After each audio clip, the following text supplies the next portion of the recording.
We don't want dating to last more than 6 weeks. So you get in, you do your vetting, you see if you're compatible, and you actually have fun. Fun is a big part of dating. If you're not having fun, that's problematic. You're doing it wrong. Welcome to our YouTube channel. Hi, I'm Elitia. And I'm Cullen, your favorite relationship coaches. Today we're going to be talking about the difference between dating and courtship.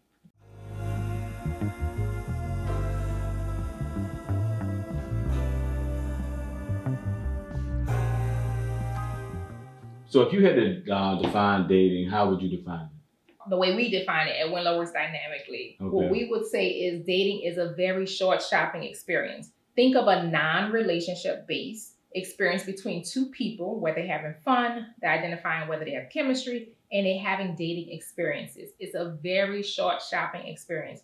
We don't want dating to last more than 6 weeks. So you get in, you do your vetting, you see if you're compatible, and you actually have fun as you go on these dating experiences. So dating, remember, is not a relationship, but it's a very short shopping experience. Absolutely. I think you have to preface it by saying, even though it's 4 to 6 weeks, it's a very intense process that excludes certain things. First of all, this is the only time you get to be unconditional. Be conditional.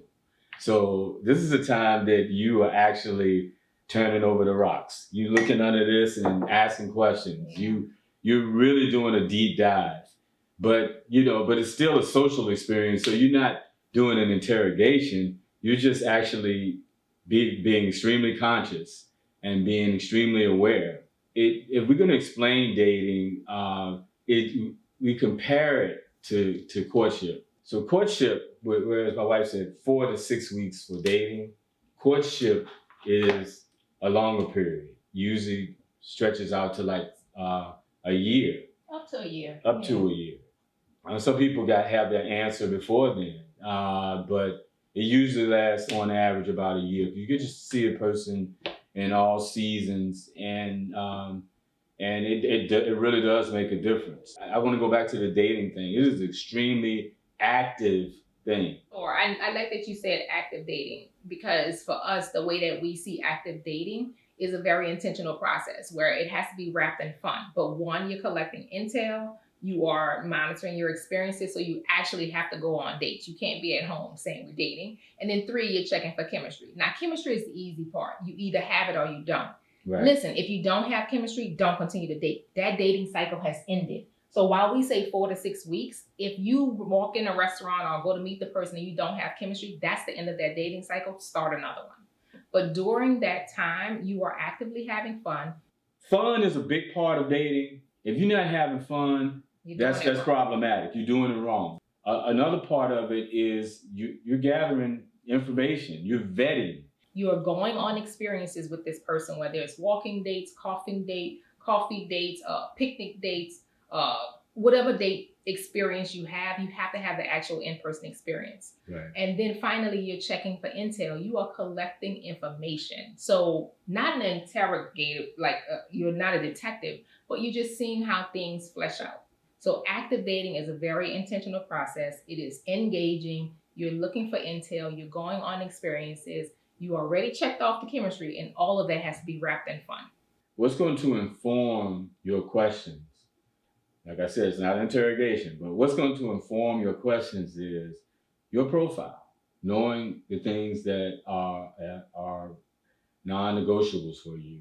If that person is a very sullen, non-affectionate person, and you know that you need affection, that's a red flag. You got to remember, you talk about somebody that's going to be alongside of you in your journey for the rest of your life, possibly. Your dating goal is to have a life partner or to be married, however that looks for you. You're talking about somebody that is going to have a lot of reps with you. So if affection is a big part of what you need and that person's not affectionate, you just signed on for hell for yourself. And we don't want you to struggle in dating. Cullen mentioned the relationship profile. In our book, Love Literacy, pages 49 and 51, we want you to actively complete that first before you even date. Because we believe that a lot of people go out on dates and unfortunately they have negative experiences. But one of the things that could offset that is if they know what they're looking for before they go on a date. Right. For the relationship profile, you have to figure out what you need, but more so, what are you willing to give? Remember, our definition of a healthy relationship is a mutual exchange. So in the dating process, before you go out and engage others, you have to be clear on what works for you and what does not. And so we give you about 18 questions here in the book that you really sit with yourself, take the time to really focus on what you need. And then when you're on a date, you can see if that person naturally shows up in that way. If they don't, that's the end of the dating cycle. They did not owe you anything to be perfect, but your profile is going to inform whether this person is compatible. I just want to be a little bit clearer about that. What you'll find is your profile is it's a living document. Mm-hmm. As you grow and as you change, as you evolve, there are certain things that will drop off as being important and other things that will show up that are important. Yeah. It's just important for you to be aware of how that shifts and just be aware of how things land on you. Right. And a relationship profile really helps you set what you need so that when you're on a date, you can collect that intel. Remember, we talked about intel? So you'll be experiencing a date through your own relationship profile. So sit with yourself, complete your relationship profile first, then go on dating experiences to see if that person is compatible. They don't owe you anything. So if they're not compatible, that's the end of the dating cycle. Start another one. Yeah. When you're on dates, the important thing is to check in with your gut. Your gut is basically a second brain.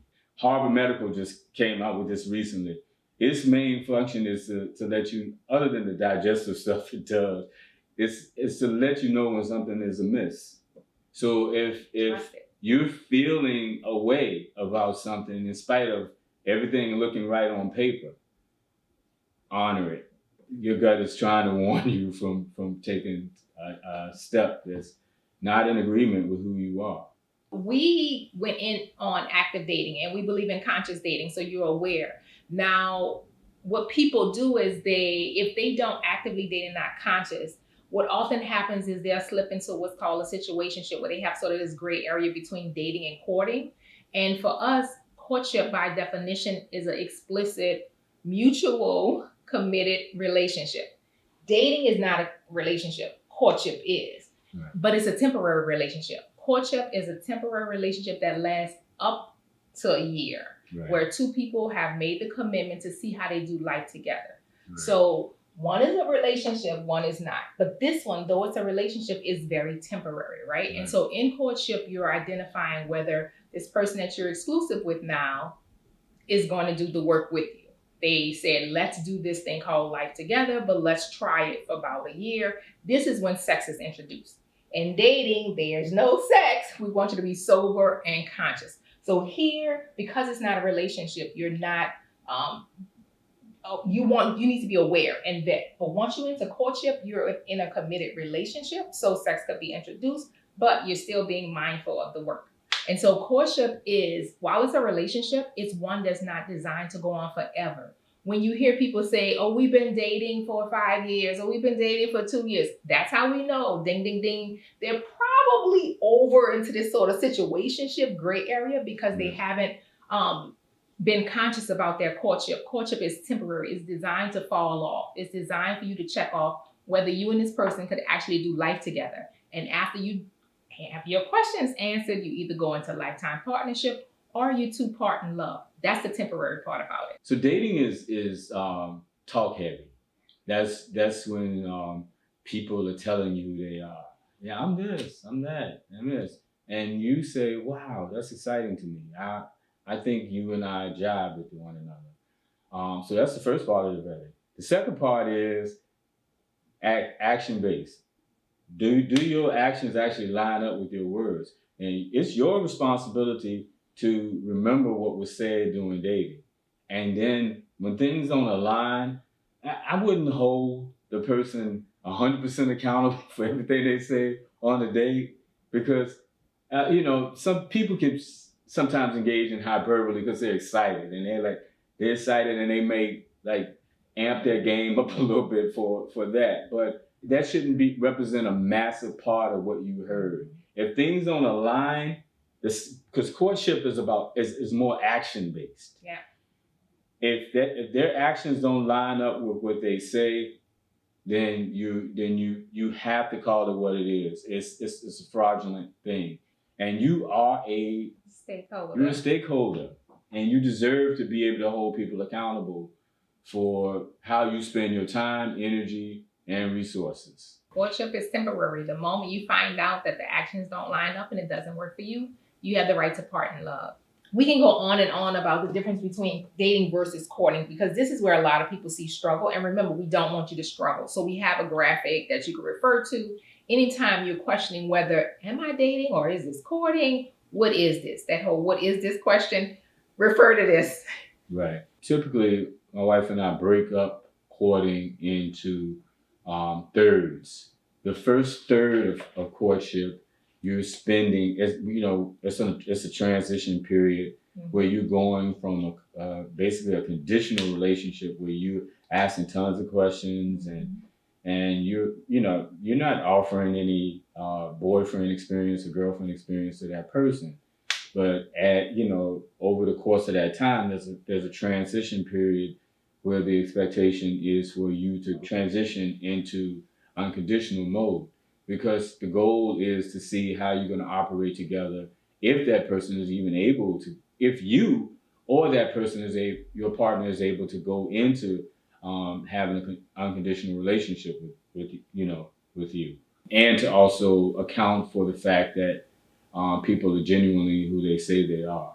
Last but not least, you're also monitoring who you are together, because that on paper you can think it's going to look a certain way, but over the course of